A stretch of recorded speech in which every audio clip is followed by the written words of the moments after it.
Senator Hawley. Thank you very much, Mr. Chairman. Thanks for calling this important hearing. Thanks to our witnesses for being here. Mr. Stern, if I could just start with you. I see that 5 or 6 days ago you gave an interview in which you said that the removal of Mahmoud Khalil, the pro-Hamas foreign rioter, is a form of McCarthyism and makes Jewish students less safe. Now, this is an individual who has been accused of endorsing and espousing terrorist activity, who has been accused of lying on his application to a green card in the United States, who is currently being sued for terrorizing and assaulting Jewish students. Do you stand by your view that trying to remove him is a form of McCarthyism? Absolutely, Senator. Why in the world would that be the case? Let me answer. He hasn't been charged with the crime. The clear predicate for this, White House said, was handing out pro-Hamas propaganda.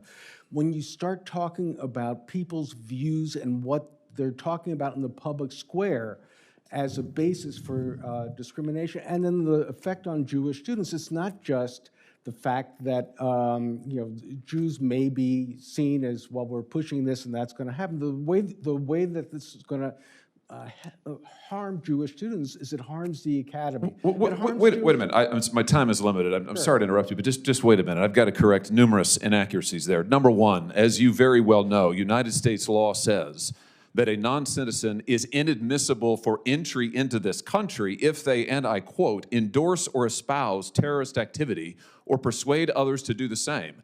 That same law provides you can be removed for the same reasons. That is what Mr. Khalil has been accused of. He has further been accused of, by the United States government, lying on his visa application. That on its own would be sufficient to remove him from this country. He is being sued, as you and I sit here in New York court, by the victims of October 7th for terrorizing and assaulting Jewish students, unlawfully taking over and damaging public university property, and physically assaulting Columbia University employees. And you're telling me that it's McCarthyism to remove this individual? Senator, the deportation was started before that lawsuit, before that second question about what he was saying on his forms. No, this is what the government has alleged in open court, Mr. Stern. This is the basis for their removal proceedings.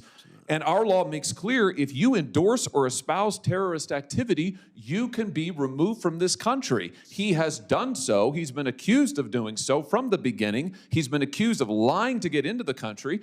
I'm amazed that you're saying that this is McCarthyism. Senator, you weren't here when I quoted part of what Justice Brandeis was talking about the back at a case where there's somebody that was convicted for supporting the Communist Party because they were talking about violence as a political solution. And Brandeis cautioned us that this type of robust speech, as long as— This isn't speech. Lying on a visa application is not speech. Seeking to assault Columbia University employees and Jewish students is not speech.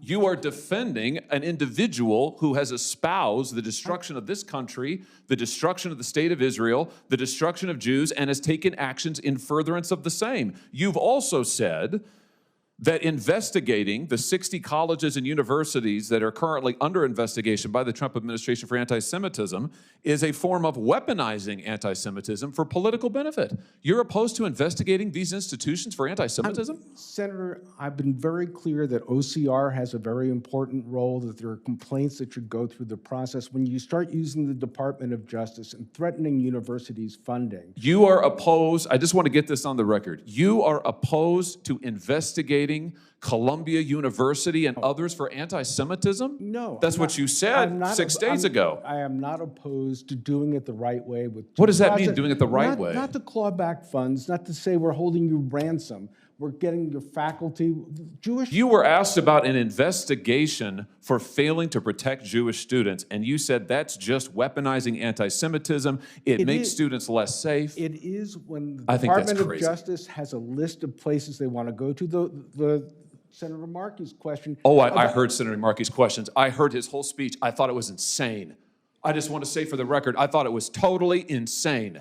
And I think your positions are similarly insane. I think the idea that we would bend over backwards to hug and kiss and make nice to a pro-Hamas rioter, because that's what Khalil is, and that we would say, heavens, we can't remove him, and that makes Jewish students less safe on our campuses? That's nuts. Senator, That's nuts. To Rabbi Saberstein's point, if you look at American history, the times when Jews were most vulnerable was during the Palmer raids in World War I, when there was political... Jews are vulnerable now on our campuses because of people like Khalil, and I want to say for the record, I'm glad he's gone, and I hope he never comes back. Senator Hickenlooper. Thank you, Mr. Chair. Thank you all for your time here and all your work.